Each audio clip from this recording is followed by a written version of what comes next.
subscribe to my channel. And also press this bell icon. Al-Quran sendiri membuktikan mengapa Islam tidak bisa menjadi agama yang benar. Begitu banyak kesalahan dalam Al-Quran. Namun kita akan fokus pada sebuah kesalahan yang spesifik saja, untuk membuktikan tak terbantahkan bahwa Allah SWT tidak bisa menjadi Tuhan yang benar. Jika Allah adalah Tuhan yang benar, sudah pasti Allah telah menyebutkan bukti-bukti tersebut dalam Al-Quran.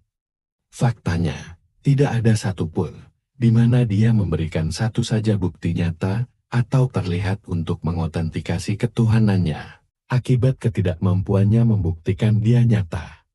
Maka Sang Allah menggunakan bukti-bukti yang tidak terlihat untuk memvalidasi klaimnya sebagai Tuhan yang benar.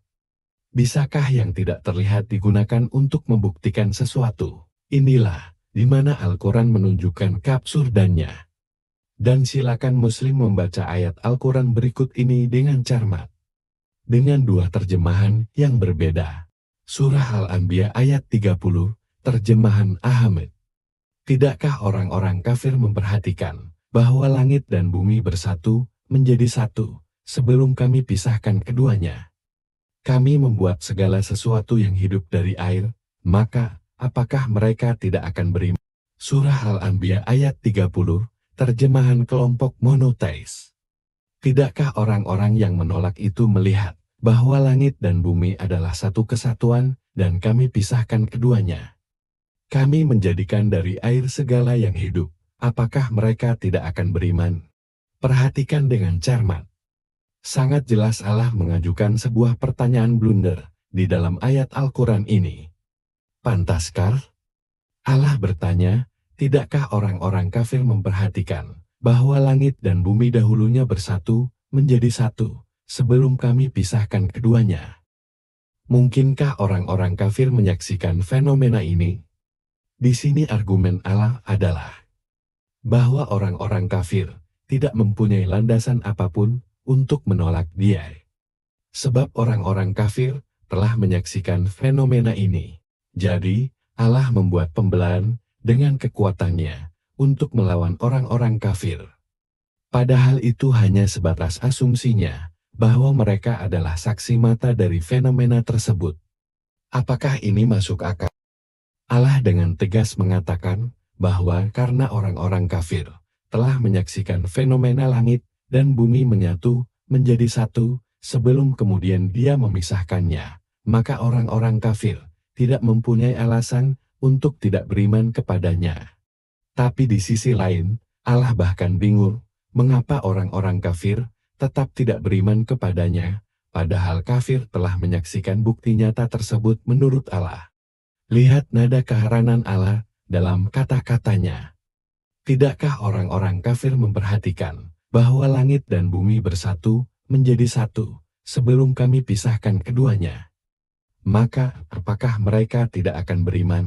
Sekarang agar orang-orang kafir saat itu melihat bahwa langit dan bumi menyatu menjadi satu sebelum Allah memisahkannya, tentunya orang-orang kafir harus benar-benar menyaksikan penciptaan alam semesta secara bertahap.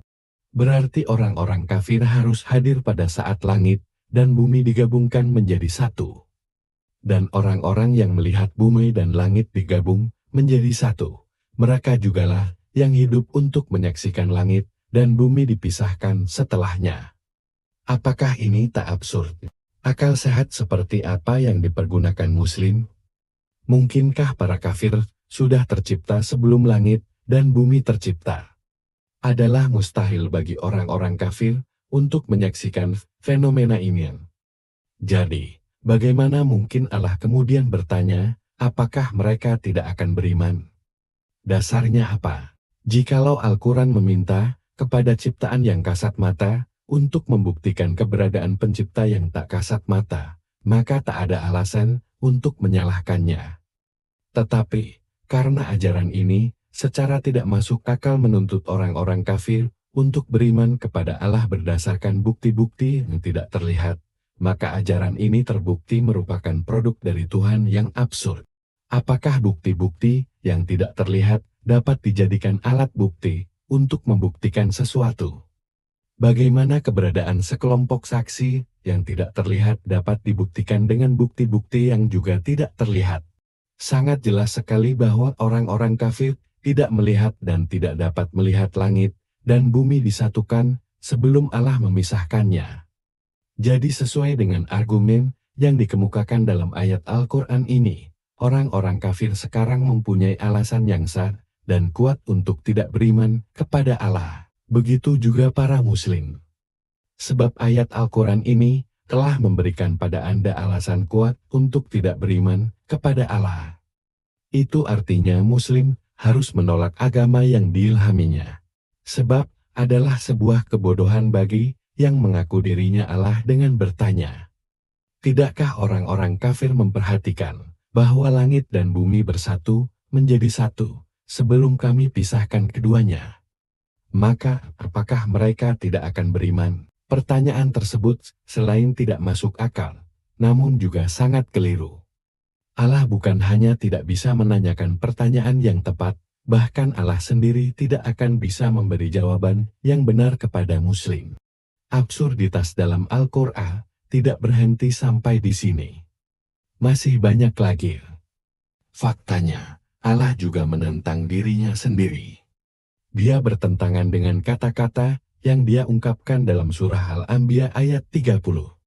Sekarang mari kita baca firman Allah yang kontradiktif dalam ayat Al-Quran berikut ini.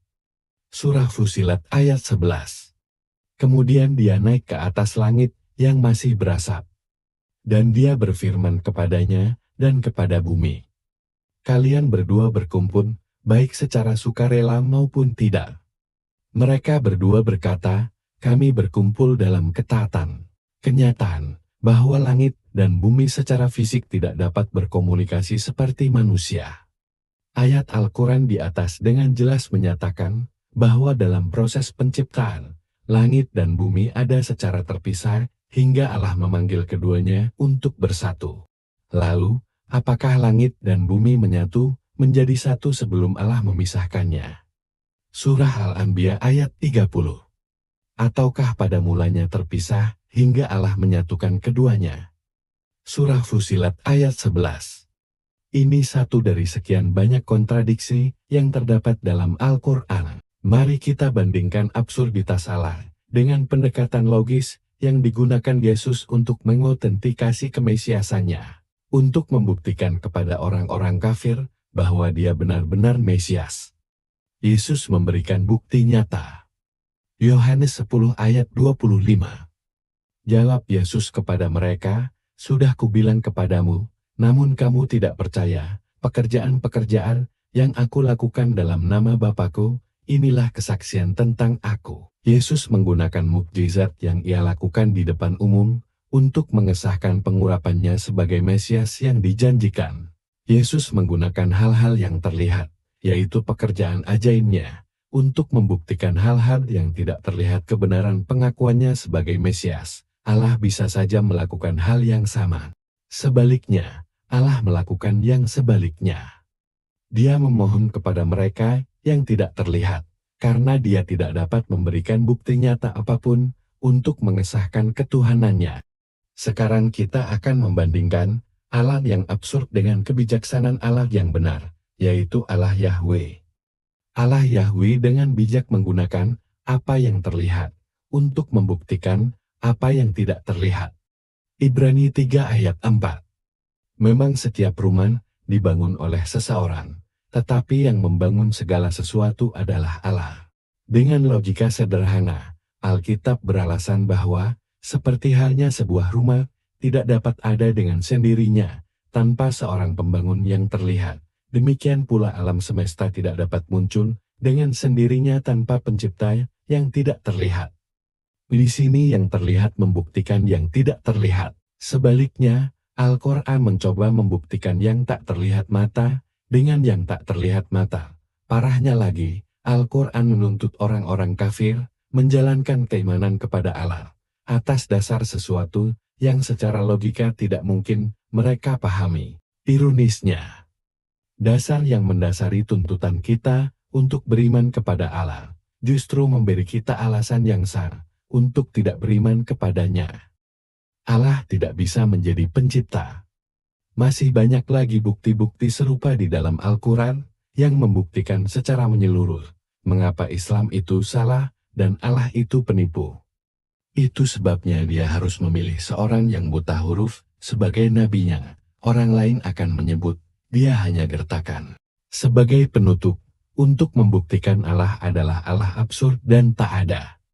Allah tidak terlihat, dia membuktikan dia ada dengan menciptakan yang tak terlihat, ciptaan yang tak ada, yaitu Nabi Isa yang lahir di bawah pohon kurma.